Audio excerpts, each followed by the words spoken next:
Tech tips for lawyers and mediators in the age of AI with Patrick Russell of meaningfulmediation.com. That is your topic for today.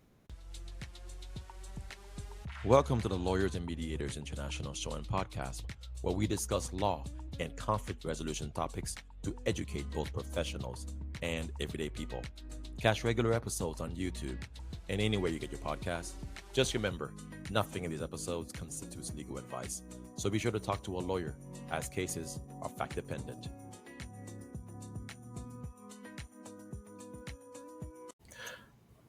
Hey everyone, this is Mac Pierre-Louis, attorney, mediator, arbitrator, working throughout Florida and Texas, and welcome back to LMI Podcast, where we talk about law and conflict resolution to educate everybody, professionals and everyday people. So on this episode, we have Patrick Russell, lawyer, mediator. He's back to talk this time about technology that he uses in his practice and some tips he might give, and then I'll share as well as to how lawyers can do their best work and how he and I also help people who come to us for conflict resolution issues to be resolved. So Patrick, how are you doing? I'm doing awesome. Thanks for having me again. Yes, sir. So let's just recap who you are.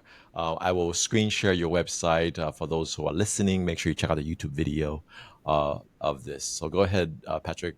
You're based in Florida, Miami specifically, but just give us a little bit of a bio so people know who they're dealing with. Mm-hmm. Well, I'm a certified mediator down in Florida. I practice statewide, handling commercial claims, insurance claims, personal injury, a lot of different matters. That's also my background as a lawyer.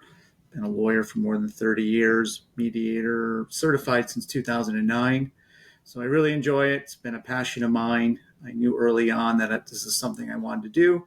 Just the law got in the way for a while, right? And then finally I made my way to mediation, and I've been loving it ever since. Yes. And so just like you, I love doing this kind of work, and you love to talk about this. And of course, I found out from you last time you were on that, outside of all of this, you also do have another passion. Could you just talk a little bit about that real quick? Sure. So I have a nonprofit in which I interview veterans, specifically oral history interviews, recording all generations. It started out with primarily World War II veterans and still active with that.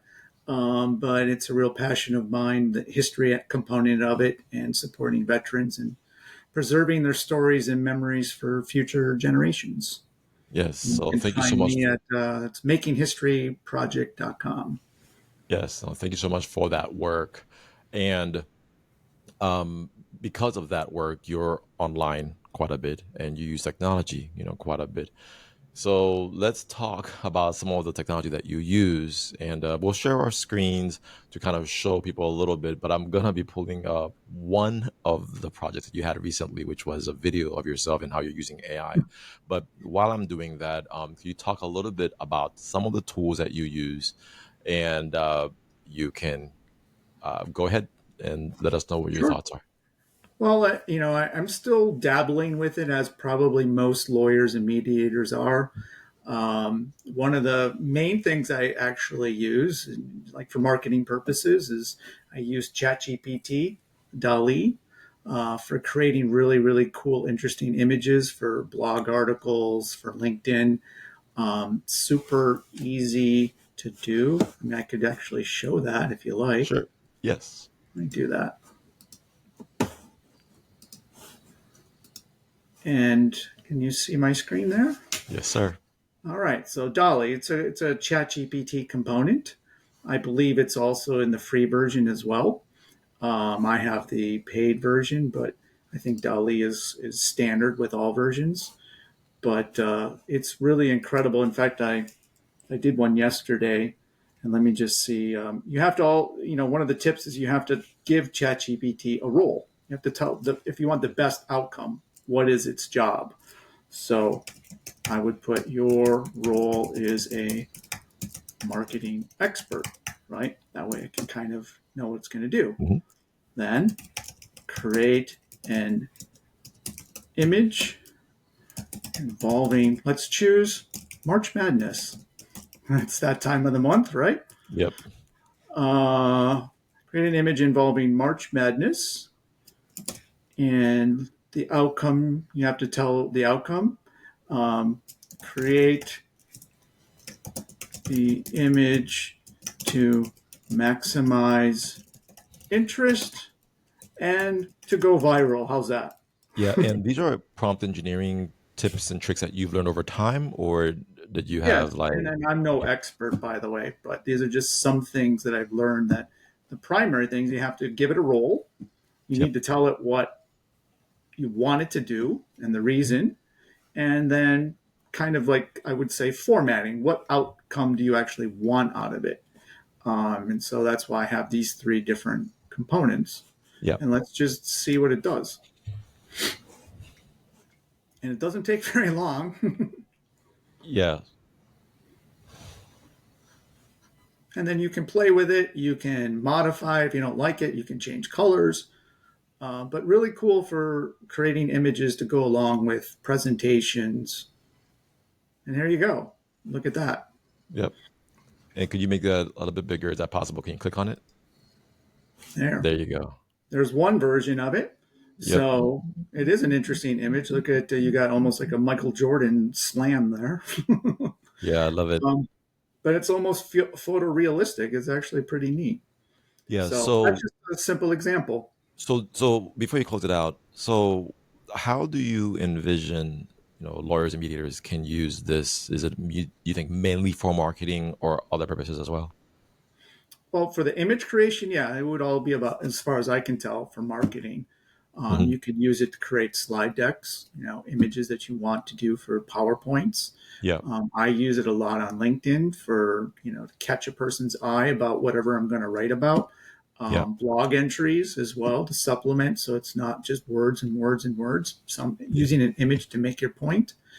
Website images for websites, and really the creativity is up to you, right? It's your mind what you put in it. Yeah. So every image could theoretically be very different depending on how you tweak it, and colors, and what you come up with. Yeah. Yeah. Thank you for that. And I think also training would be another good, use, for all of this. So when people are trying to not just train other lawyers and mediators, but also the public, because you want to educate the public. Sometimes you have to train your own clients when they come to you about what's, reasonable, what your expectations are, how your processes might work in your office. So all good. And so the next thing that I've discovered about you is your use of, I guess, AI generated imagery. And let me screen share this. All right. So you should see.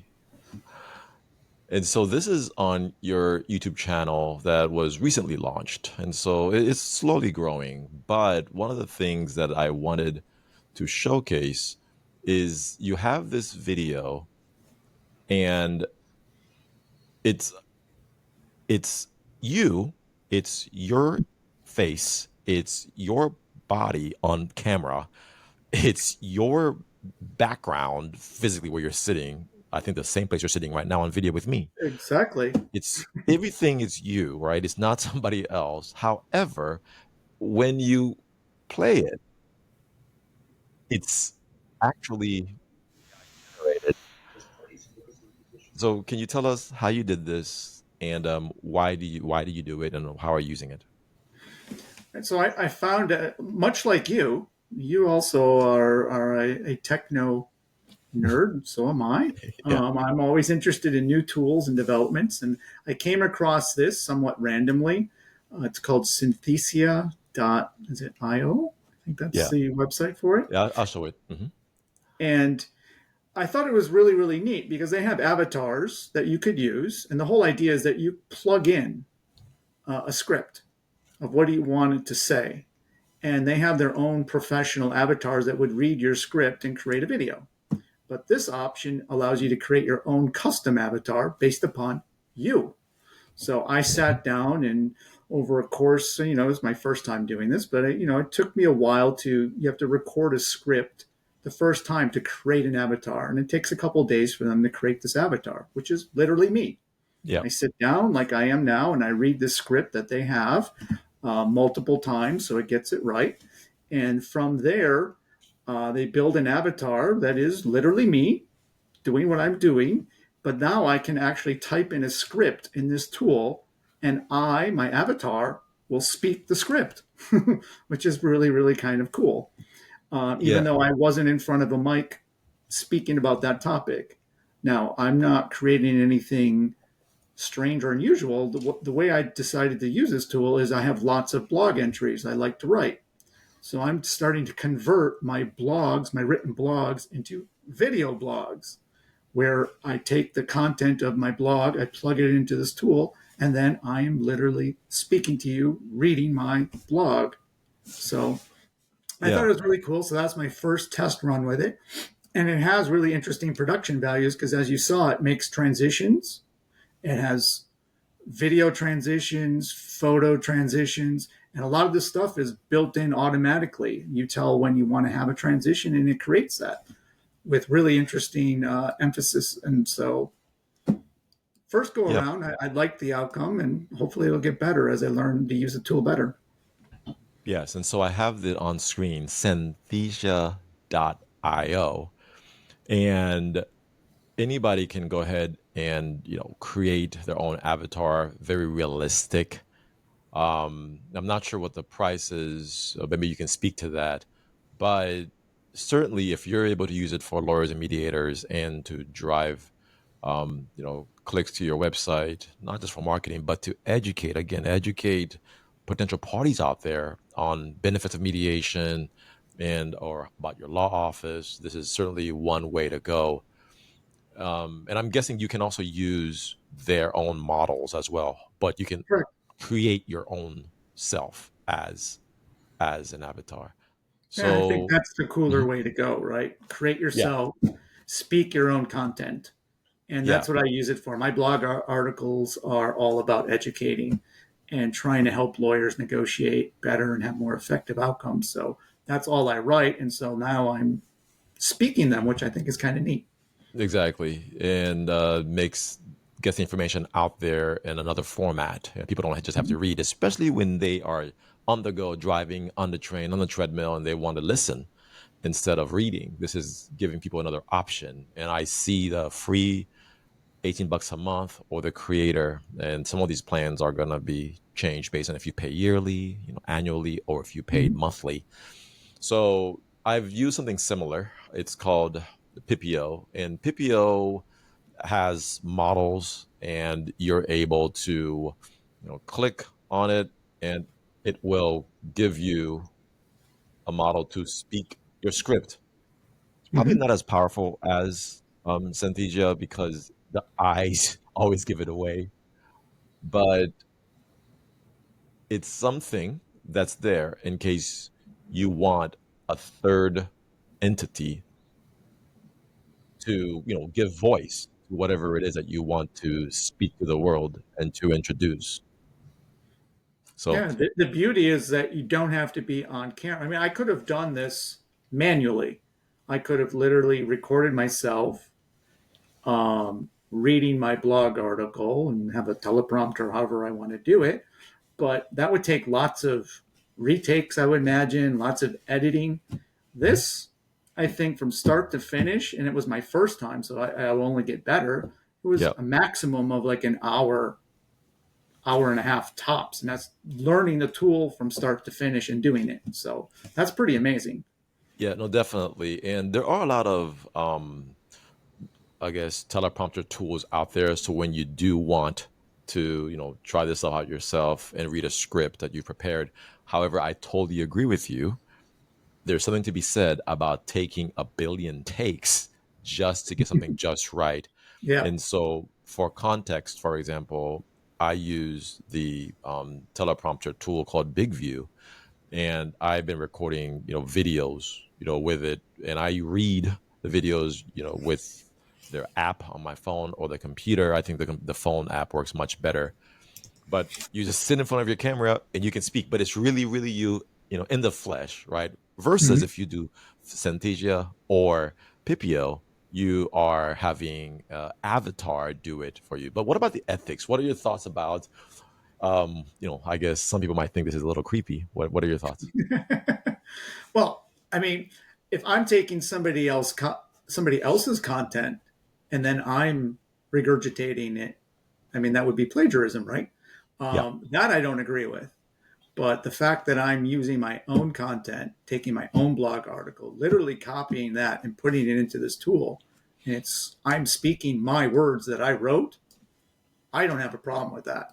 And it's like triple level security. So it would take something amazing, I would think, for somebody to break in and start creating into my account and then using my avatar to say something. I mean, that's a possibility, but I don't know if that's likely. But I also know that on the horizon, and it's already out there, but it's coming even in a different version. What you saw there with avatars, the way the future is going, you know how we have chatbots on Yep. websites? Yep. They're now creating chat agents. So, and imagine what you just saw as an avatar. Instead, me popping up on a website as an avatar and having an ongoing conversation with you through AI. That's the future. That's what's actually coming, Yep. which is now, is that creepy? Where I pop out on my own website and start talking to you. Hey, how can I help you? And Yeah. you can chat back and I respond back intelligently. I mean, Yeah. that's actually what they're working on right now. Yeah, exactly. And so the chat bots have, already, been out there. It's just that you're correct. Now they're becoming very realistic and very Mm-hmm. humanoid, and to the point where you're able to, um, you know, get somebody else to communicate with you. So what I have on my own website is a hub where I have everything, including a chat bot, where a couple of them that actually let you be able to chat with the content of the website. And so what you're explaining is that it's going even further now to where it's not just a bot where you can text chat with it, but now to be able to communicate with it, eventually even with voice, using avatars. So one of the things that I posted on LinkedIn the other day, as you know, is just different ways you can use, just virtual reality to promote your brand, to market yourself, and to let people know about whatever your services is. And this was something that I found at one of the AI prompts for entrepreneur Facebook groups, where they were putting these prompts, and then I just copied the prompt and I just played with it to tell it basically how it is that you can create something like this, no matter what industry you're in.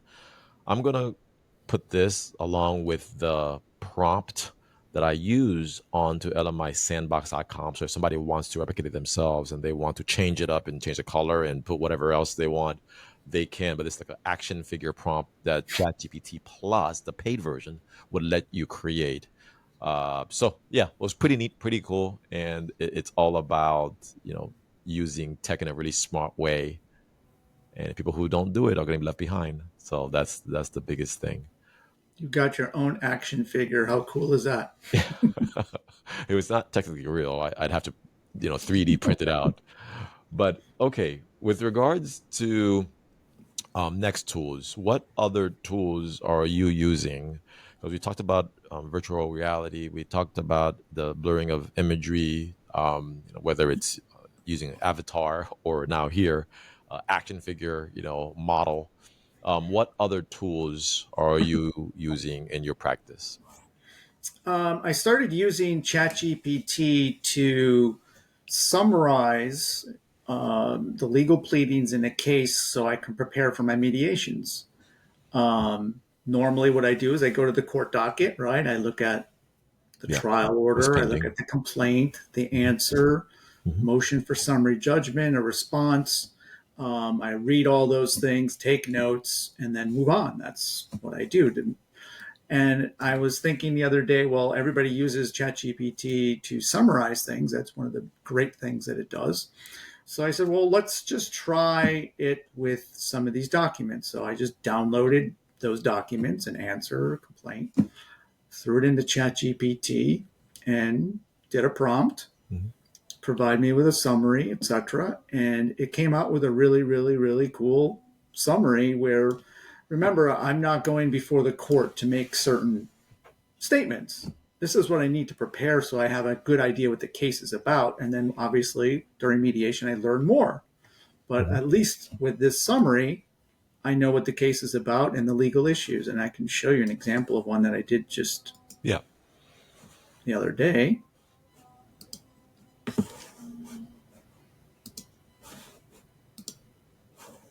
So here is my in my chat GPT. So I literally plugged in and uploaded answer, complaint, motion for summary judgment. This one was in 3 parts. And here's the important prompt. Again, you tell it a role. Your role is that of a lawyer. Summarize the legal claims and defenses by each party and include any relevant dates. And this is a insurance claim, so I would like to know where we're talking about, like the property address. So I included that, and the property address is in the summary. Here's the important point. How do you want it to come out, right? So Mhm. format the summary for each side. So I want them separate in bullet points. That's the way I like to see things instead of paragraph forms, right? And so here is the output. All right. So, and I think this is pretty Mm. excellent. It's exactly what I would need. Yeah. Um, this is the result. Tells me exactly what the claims are, what Big relief is time being saver. sought. And then, so that's the plaintiff side. Then here's the defendant side, right? Gives me Yep. the defenses, goes through the affirmative defenses, Yeah, it's and then awesome. It's tells a me big. what the summary judgment motion is all about. So, I mean, that's a big time saver, and it's exactly what I would do and Yeah. pick out if I was reading it, each document itself. Yeah. How much time do you think this saves you from having to do it manually? I think this is at least 20 minutes of savings, at least. Yeah. I've generally have been, takes me about half an hour to prep a case doing this manually. Mhm. And it takes me 15 minutes to do it this way. Just I have Yeah. to go to the, still have to go to the docket, download it and put it into ChatGPT Yeah. and then copy it over my notes. So it includes all that. So it's Yeah. like 15 minutes. Boom. Yeah. Well, so far that part has not changed. Where you got to do some, legwork of getting the documentation into ChatGPT. Of course, that might be slimmed down even further in terms of time once the courts start connecting AI tools, to these documents, public records. Yeah. So, thank you for that. I tried to through a URL for the case, Hmm. but it ChatGPT could not navigate it. I think there's security protocols on the server side that wouldn't allow ChatGPT to extract because I asked it to get me the answer, get me the complaint, and it was not able to do that. So, but the manual option is there. Got it. So I've done something similar on the LMI sandbox where we ended up playing with just courts when it comes to downloading the documents from the court's websites and then uploading them into ChatGPT or a similar tool. So this is the Harris County Family Court's FRIDA policies. FRIDA is just something I made up. It's my dog's name, but basically it stands for Futuristic Robotic Intelligence Designed by Attorneys. It's a project that I've been working on myself, where I got the data set, from all the different courts in the area, put them together, and provide a way for people to be able, publicly, it's public, people can do it right now if they want, and they can ask questions to the documents that each judge has. This, in theory, should be a big time saver because instead of having to go through 9, 10 different courts and finding each and every court's policies. You can ask one AI tool, about this service. Mm-hmm. So, but back to what you're just referring to about saving time. You're familiar with NotebookLM by Google. It's a Yes. tool that lets you, again, similar to what you were doing, bring together PDFs and then have it become a base of knowledge, okay, a standard of truth, so to speak. And the AI can then interact with it, and you can summarize things, get conclusions, draw inferences, things that you might not see in the first blush, or that might take you forever, to get through. The AI can, become your second or third brain and do it for you. So just like you, I use Notebook LM, to do this kind of thing. And so what it lets me do, and I'm not going to share my own platform, that I've signed into, just because I have a couple cases there I can't bring up. But Google's website certainly talks about it. And so it's your own personalized AI research assistant just based on your own sources. So you can upload these documents like you were doing, and it's going to, just answer questions for you and conclude things. One of the ways I've done it is, for example, putting in documents and then ask it to create requests for admissions discovery questions for me. I was shocked by how accurate the questions were. Of course, I had to go back and tweak them and clean them up and make sure that the requests were going to be relevant to the actual case, but it did a really, really good job. So discovery takes tons of time. So this certainly does help. Not only does it do PDFs, but it also does websites, YouTube videos, audio files. You just basically jumble everything up, all right, like in a blender, and it will sort it out for you by giving you relevant answers. And so it gives you insights, see the source. And so I love this, that if you ask it a question, it will give you the specific source from where it pulled the answer. In Mm-hmm. other words, it's as close to guaranteeing it's not going to hallucinate, Yeah. as we'd want, right? Because if we can get a source, well, now whether the source is wrong or right, but at least you'll know it didn't just literally just make it up. Because we all know in the early days of the ChatGPT revolution and a couple years back, people were getting hallucinations left and right. It was just making stuff up. And so um, I love it. I've been using this, and of course, there's Notebook LM Plus now, which I'm using it. I'm paying for it because I pay for all this stuff, and I'm just not sure if it's in any kind of a free version. But yeah, it's a great tool, similar to how you're using ChatGPT, and so that's that. Well, one of the great things about Notebook LLM LM, is yeah, what you mentioned in terms of your private repository, your own documents, and for like research purposes. If you were to have, as a mediator, I'm always trying to learn new things, negotiation techniques, strategy, psychology, you name it.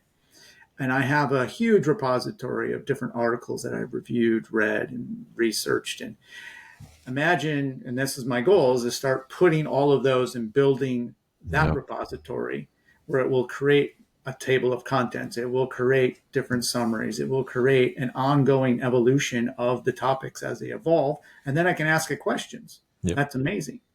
But there's absolutely, another thing that I saw recently that's amazing about it, and it relates back to even a podcast.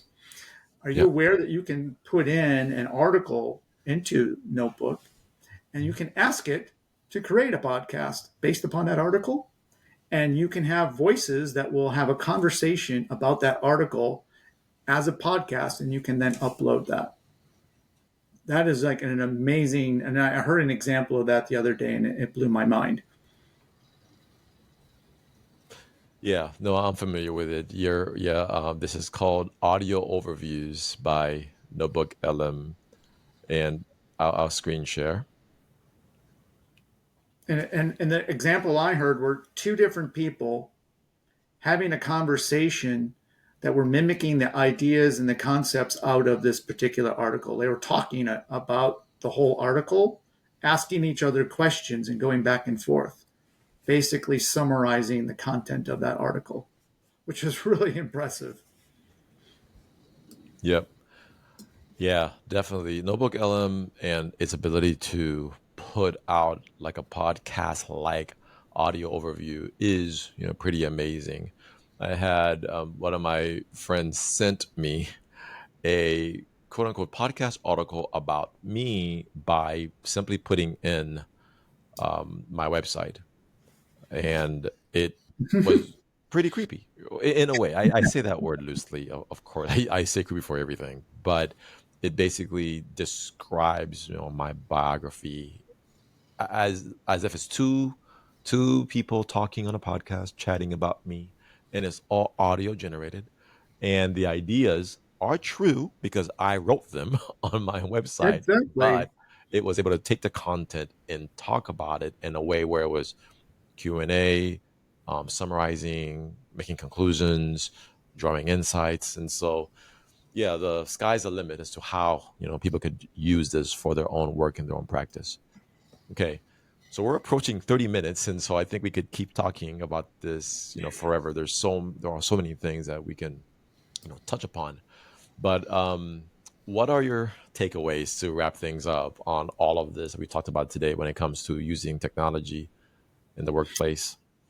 It's well, one of my main things is I always see articles out there talking about, hey, AI is going to replace mediators, or AI is going to replace lawyers, or people are really interested in doing that. Like that's actually their goal in creating some of these tools, and I'm obviously not a fan of that because I don't see how that's possible. The type of work that we do. Mhm. But rather, I think the better approach is to embrace technology to make you be able to do your job easier and perhaps better. And we've shown examples of that today in terms of like image creation. I'm not a marketing, professional. I'm not an image creator, but I was able to do something like that, and you can tweak it and make it better. Same thing with Notebook LM. I mean, imagine being able to build your own personal library of knowledge and then ask questions of it. Who would have thought something like that's possible? I think we're at the tip of the iceberg, Yep. and you just need to play with them. This is Yep. the time to play with them and see how they can help you and work with you. That's it. And there's novel ways to do it. Yep. Yeah. Tinker with these things. That's why I've set up LMI Sandbox so people can kind of go in and play with the ideas that we put out there. And if you have any ideas out there, if you're watching or listening, let us know. We'd love to kind of talk about it. Okay. Oh, yeah. Before I go, so I was telling you about this little tool, right? And I was like, look, this is the future. We're going to all be in these virtual reality goggles trying to have mediation. And you're like, nah. But look, I hope not. However, I'm playing with it. I'm tinkering with it. I'm hoping to create a one of these meta world spaces just for mediators to hang out and do their virtual reality.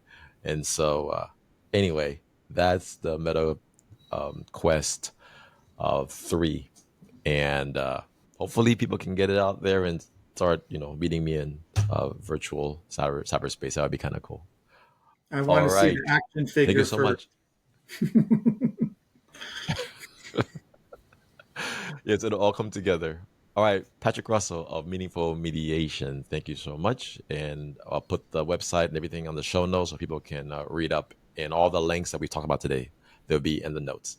Okay, everybody, check out lmipodcast.com. Take care and see you later. Bye bye. Thank you.